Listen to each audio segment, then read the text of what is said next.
You're listening to Everyday Ham, casual conversations for the everyday amateur radio enthusiast.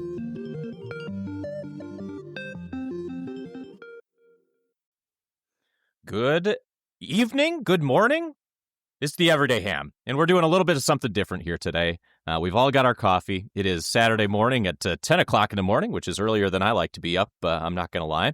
But we thought we'd get together and do a little coffee chat this morning because the FlexRadio folks made a fairly significant announcement this week related to how they're licensing their software moving forward. And so what I wanted to do was kind of sit down, and James and Rory and I talked about this a little bit beforehand, and talk about what that new licensing model looks like, how it's going to impact those FlexRadio users, and decide whether or not we think it's a good idea or not. So before I get into it, a couple of folks with me today: James Mills, K8JKU, Rory Locke, W8KNX, and myself, Jim, N8JRD, Jim Davis, if you care.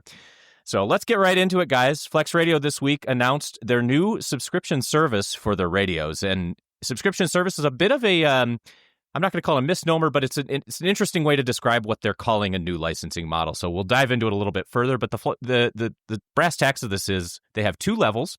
You'll be able to spend $199 annually, so once a year, and you'll have access to the new SmartSDR Plus service, which will give you the most recent version of their SmartSDR software.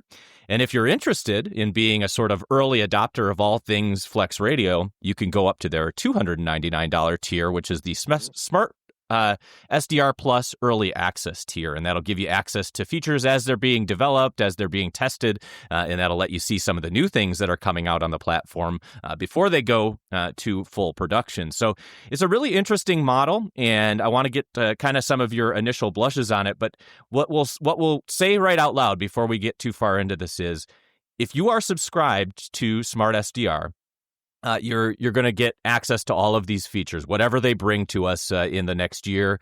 But if you're not subscribed, you're still going to have access to their latest major version release, which is actually what makes this a little bit interesting for those folks that aren't willing to shell out the money. So I don't know what you guys have looked at yet, but I'll be curious what your first blush is on Smart SDR going to a subscription service.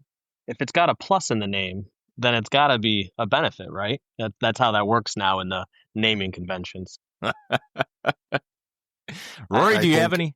I think it's so much just like everything else we're seeing in every software model at this point, whether, a lot of us deal at work, Jim, it's what you kind of do for a living. I am on the purchasing and management side of it. James, I know, interfaces with certain amount of technology at work too. Mm-hmm. We're seeing this more and more. And I know from a work standpoint, it's something that we now have to budget for, is things that were used to be a one-time purchase have become subscription-based or software as a service type thing, or whatever you want to call it. So it's kind of, I see it two ways. One, I think if I owned a Flex and I truly was interested in it, I think I would probably be okay with it. It would probably annoy me, but I would probably subscribe and just deal with it because it's what I want to have in my shack. But I also know that I would be annoyed with another thing that's going to cost me money with another, any sort of frequency, whether it's annually or monthly or whatever. But if it also means that it's going to stabilize their business model and make them more sustainable going forward and give them some more cash flow to do better things, we'll hope that's where it's going. We'll hope it's not just a stagnant, the plus doesn't show up and that's the only improvement that they make. There we go. I hope that they actually have, and you may have looked into this, Jim, you have to let us know. I hope there's some solid plans of where they're taking this and what their ideas are. If they're actually going to improve it and keep the business model going, it doesn't hurt my feelings too bad. So I do have a question on was it $200 a month model? $199 is the base model, and then $299 a year is the early access model. Yep. And it gives you early access. So are you paying money to be a beta tester, or are they giving you flushed out technology at that point as well? Because as Rory said, a lot of companies do this because R&D is expensive. To continuously develop software is very expensive. So, you're trying to create some reoccurring income to have that cycle in. But 100%. Am I paying to be the privilege of a beta tester? And I guess that is going to be part of the question. Yeah, well, you're asking the question that many of the FlexRadio enthusiasts on Facebook in their group are asking as well, which is to say, does paying the extra $100 just make me a beta tester for Flex? And I think it's a fair question, to be honest with you, because the answer is you are getting pre-release access to some of these features in the way that they're describing it right now. This is still a very fresh change for Flex, so it will really remain to be seen how they execute in the first year, and the transition from what is a perpetual license software model or an occasional upgrade model. Flex has only twice in the past charged for upgrades from major versions, right? From 2 to 3, for example, major version release, they charged old radio users a fee to upgrade. But it is a very fair question, and the answer is I think that you kind of are at the $299 tier. But the cool thing about that is you do get to help shape some of that development if they're actually open to hearing feedback, which we at this point believe that they should be if you're in that kind of test group. I would hope if I'm paying some money to pay to play there, that they would be listening to my feedback on how the technology is evolving. I also question if this goes against sort of the ham ethos, if you will. Hams are kind of notoriously frugal. Not calling anyone out here. I'm also a ham. Hams are cheap. Hams are cheap. Yeah. And we like to build our own. And I know the Flex technology has always been a radio system. And I can honestly say I'm not a Flex user, so don't come at me. I understand that I maybe don't understand what I'm talking about exactly. But Flex has always kind of gone, it's more of a premium product. You're paying for technology. You're paying for the SDR experience and the remote experience. But does this kind of go against everything that is ham? I mean, you're now paying for a software license. And I guess the question is, the other thing hams have always kind of, and I'm interested in the chat if anyone feels this way. Radios have always had a long lead development cycle. They develop them, they put them out. They put a lot of R&D into them, and they have a long life cycle, multiple years, decades even. If you look at the 7300, for example. Does this help accelerate shorter development cycles? Are we going to get newer radio technology quicker? Therefore, hams will be more happy? Or are we just spending money to spend money and this won't work? I wonder if they're going to continue to focus on the hardware as much as the software too. You know, where does that land? I wonder what their long-term plans are for hardware development. I know on Jim's Flex that we'll go full transparency on has been moved along from the shack with interesting timing. I don't know if Jim had insider information. I know he did not. I shouldn't even speculate. I know he did not. It was just a timing thing there. And I hear the neighbors are out with their dogs because, of course, why wouldn't you do that while I'm trying to record a podcast? It is beautiful outside, though. You can't. Okay, so I that made me lose my train of thought, which is great. But I hope they're with playing with Jim's Flex, the hardware side of it. I learned to enjoy the software side of it. The hardware side of it, though, I think had some work to do. At least on the version you had, the receiver wasn't what I would expect it to have been, and a couple other minor things. So I hope they're going to continue to spend development time on both sides with this subscription model. Well, there's a couple of things you guys asked there that I think we should clarify, and I encourage anybody that's actually impacted by this Flex change, which if you own a Flex radio, essentially you will be impacted in some way. And of course, you could continue to run SmartSDR 3.10.10, which is where I ended up with the last major release was on my radio, and that'll be perpetually available to you. But two things to say here. If you decide not to buy into the SmartSDR Plus subscription model, what Flex is promising is that you get a SmartSDR version that is the next major release. So they're not going to leave you stuck back on version 3, for example. You're going to get version 4, which is the next planned major release. But you won't get any of the new features that are developed in version 4. So you'll get all of the core functionality of your radio that came from version 3. But you won't get any of those new fancy features. What you'll see is essentially like buying a car with a lower trim spec. You see all those blank buttons in the dashboard, right? You're going to see that same thing in SmartSDR. Those buttons will be grayed out for you. You won't have access to them. And is it going to pop up with ads that you can hit this button if you upgrade now? Because that will be a frustrating experience. They make a comment that there is a tooltip that suggests that you subscribe when you hover over the button, but I don't know what that looks like yet, and I'm not sure that that vision is fully executed. So we'll find out how intrusive the subscription part of that reminder is.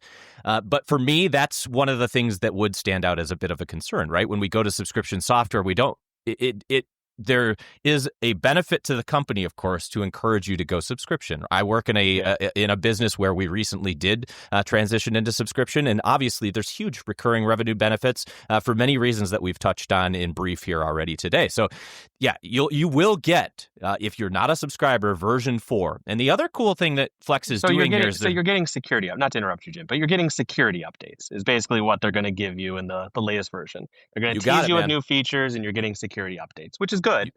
But you get core radio functionality. You won't lose anything that you have right now, right? And you get bug fixes and security updates so that the platform stays secure, which I can appreciate that, right? Instead of having folks hanging out back on old versions because they refuse to upgrade, you give them the base model and you let them operate. So yeah, you're going to get SmartSDR version 4, even if you don't subscribe, but you're going to have the advantage of seeing these new features. Now, I want to go back to something that Rory asked, which I think was an extremely fair ask and something that Flex has yet to prove to us, which is show us a roadmap if you are going to start charging a significant or a premium fee. And $200, and I understand there's a lot of Flex Radio folks that are well-to-do and have money. And I've seen folks in the Flex Radio enthusiast group defending this move, saying, well, $200 is, just like your cable bill for the year, or just, and comparing it to other things that they consider to be menial. $200 to one ham is a little bit different than $200 to another ham. It really depends on your financial situation. And if you're a Flex user now, it could feel a little bit, like, you're pushing it under the rug, calling $200 an inexpensive subscription. It depends on the user. So all that being said, the roadmap, back to the roadmap here, has not been revealed for what we will see in premium. And I do think that if you are moving to this platform, there will be an expectation of higher transparency when it comes to what you're doing with the software development. And let's hope that Flex has that in the plan, because right now, when we come with, hey, we're changing to subscription service, you really do have to sell the user on what the benefit of going to that $200 platform is. Well, and even individuals, let's say, have the money to spend. We've seen this model in other industries be laughed at.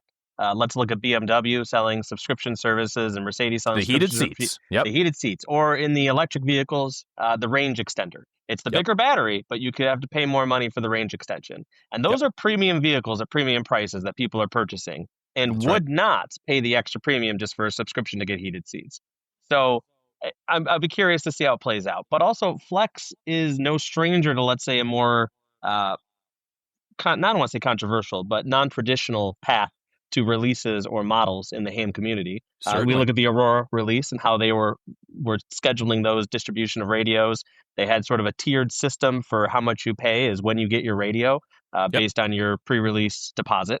That was interesting at the time, and now they're doing subscriptions. And I think there's a place for Flex in the ham radio world. I'm curious to see how this works out for them, though, and what the pushback is. That I had forgotten about that. We all had conversation about the way that they release their radios based on your payment or deposit. That was an interesting business model we all discussed. I think we had that conversation at Dayton when we were walking through their demonstration there.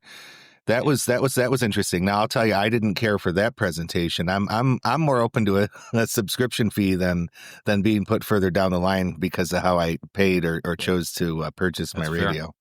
And we did ignore when we talked about hardware. This is, they do have the Aurora and some other more cutting edge hardware that they were developing and spending R&D on and coming out with as well. So we should give them some fair credit there.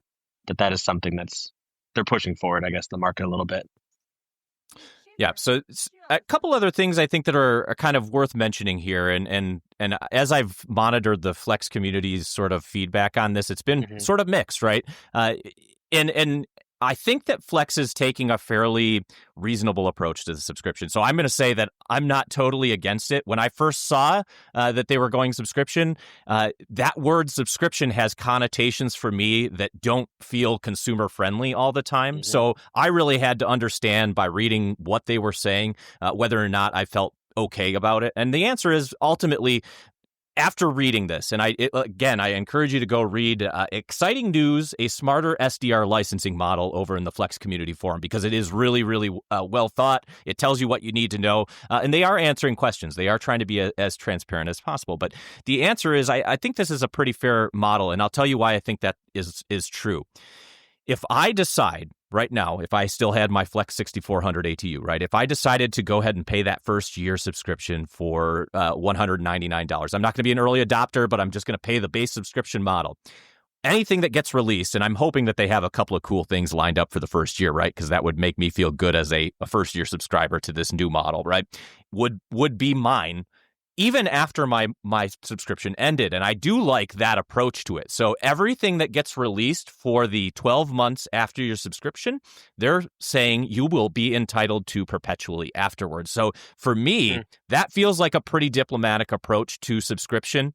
It is not going to say, oh, no, at the end of your $199 12-month subscription, you go back to the base model, right? You've essentially bought all the features that were released during that 12-month subscription. So for me, that is the big saving grace here, and I think that's why I'm not feeling so terrible about this Flex Radio subscription model. And I do think that is the one thing here that really does feel consumer first from this perspective that I have on it, is I can perhaps wait that first year out and see what other folks get out of it. And then I can subscribe in the second year and get all the advantages, because they retroactively add the features that you missed in the first year according to their document that they've provided. They're going to give you access to all the things you missed in that first year if you subscribe in the second, plus all of the second year, right? So I can wait a year, see how things look, and then go ahead and subscribe if I think that they're doing a good job. So that would be my sort of calculated approach to this. I wouldn't be an early adopter of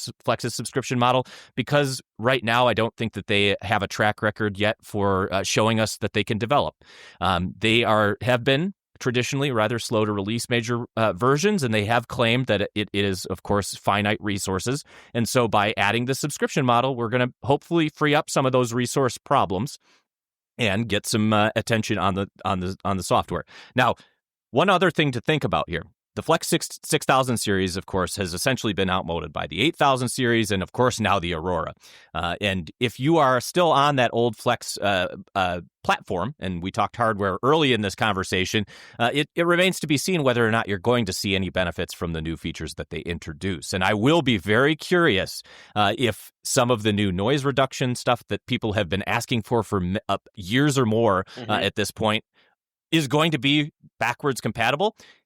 If I were Flex and I could make it work on the processor that's in the 6400, I would certainly be providing that to my customers. I think that there's only advantage, because we know that the hardware is no longer where folks are making money, right? In this business, it's the software. And as a recurring revenue model is concerned, that is exactly where I think they're going to be banking. Jim, on making that cash. Did they mention that if you buy, so I'm ponying up the full dollar amount for an Aurora on a pre-order, right? Let's say I'm on the top tier in the reservation list. Do I get a year of the subscription included, or 2 years of the subscription included? Because I feel I should with my new radio purchase. And that's usually how they entice you. Here's all the features, but I guess if they're not going to take features away, like you said, then maybe not. But I'm curious if that's going to be part of it. Yep, it's a great question, and actually it's one that's been asked in the Flex Radio Enthusiasts conversation there.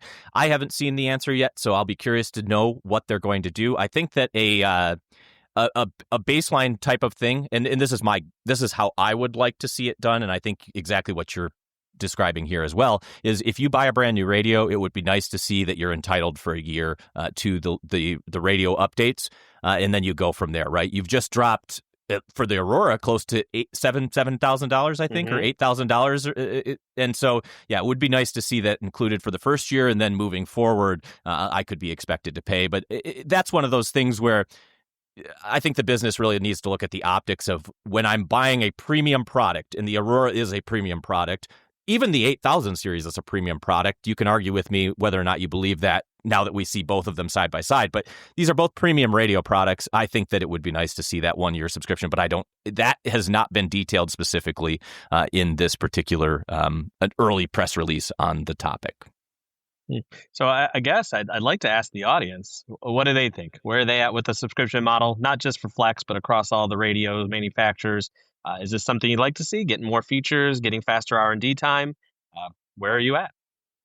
And is this going to trickle down to our other, radio manufacturers? Flex is a smaller player in the game right now, and they have been for a long time, but they are certainly not one that we can discount, right? Flex has been around a long while. There are many enthusiast Flex users. I thought the radio was an excellent radio. I moved it along because I changed around a little bit my system, and I'm quick to move on radios as it goes. But I'd be really curious, is this something that is a signal to the radio market in a much bigger way? Is this where we're headed? If you're Yaesu, you're ICOM, you're looking, you're watching. It makes me wonder as well, one of our topics back one of our earlier episodes is where artificial intelligence is going to come into amateur radio, and who knows, maybe they've got some plans for adding some of the more advanced software things that we see elsewhere, not just radio related, into their platform, which would be interesting to see. I'm being super hopeful that this money for the subscription based service is giving them a pool for development and a pool to improve things and take it to the moon, because really with the cash flow of that, to get a few more dollars in on a recurring basis, I'm sure they can hire a few more people, hire a few more specialists, I would hope, and bring some new stuff on board. So I'm staying hopeful about it. I didn't.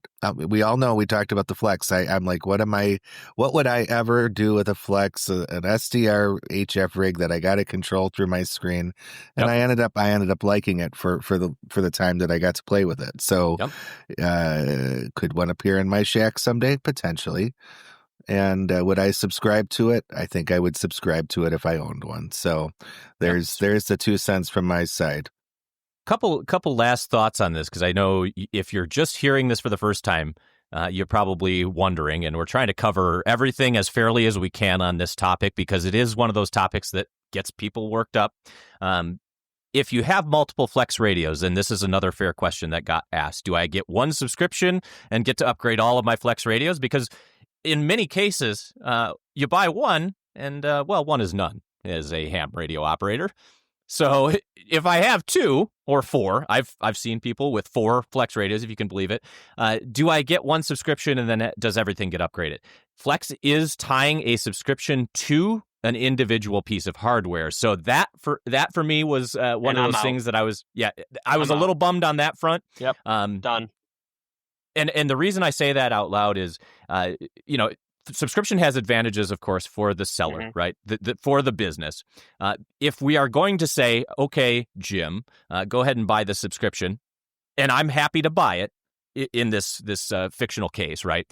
And I have 4 Flex radios, I expect to have my back scratched a little bit too. So I agree with James on this one. I would like to see them handle multiple radios to a single registered owner in a better way. And I don't know if that means, my baseline subscription is $299, and then each of my add-on radios is another $50 to keep it on the most updated the Apple track. Subscription model. Yeah. Right.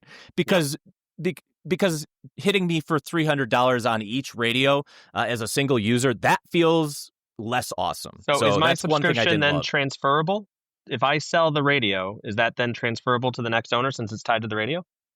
That is a good question, and it's not covered in anything, but I think that's a good question. It should be. And somebody should be asking. Yep. Yeah. I think it would be that device. I think it would be something they should look at. That would be a critical thing from my side for people that you mentioned that have 2 and 4 and have multiple Flex radios. There's probably a good reason. Those people dumped a ton of money on the hardware. Yeah. Give them a break and do some sort of enterprise license for something, or a family plan or something. I think that's a little short-sighted. I could see them wanting to, kind of keep track of it and not have friends sharing license keys with each other and keep that, Sure. But I think if you've got,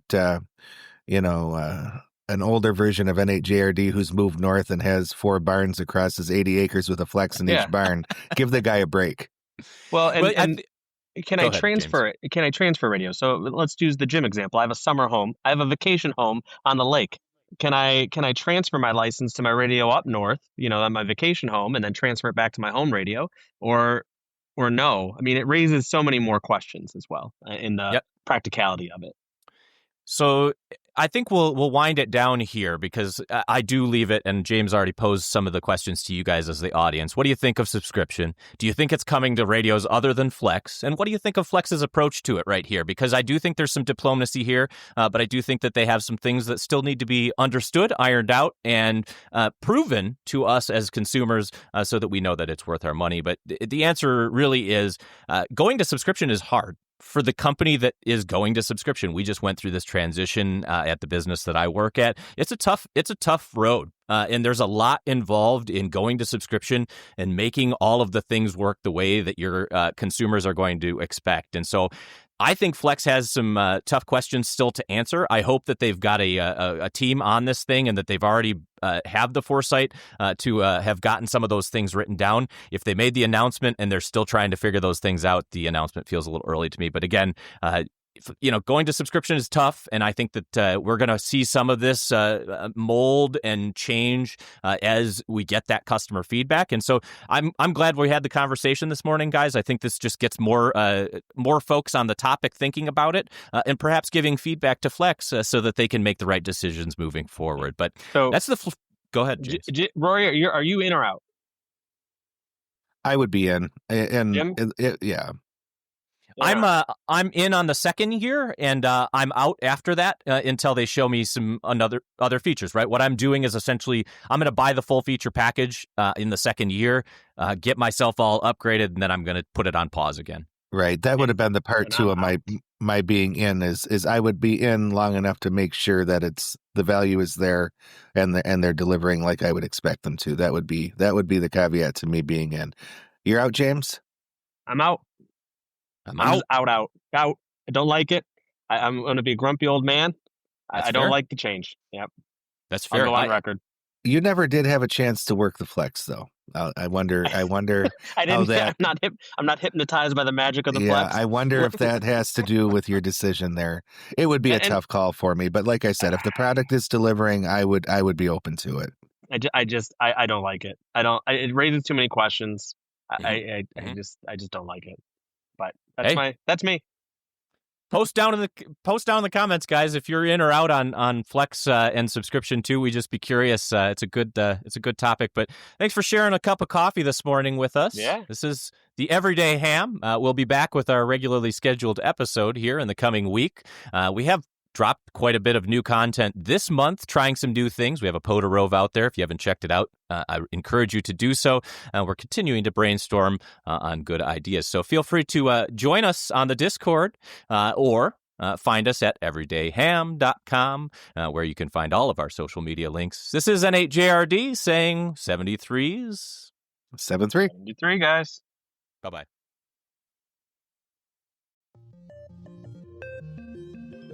That's it for today's Everyday Ham. Until next time, stay curious, stay connected, and keep enjoying the hobby.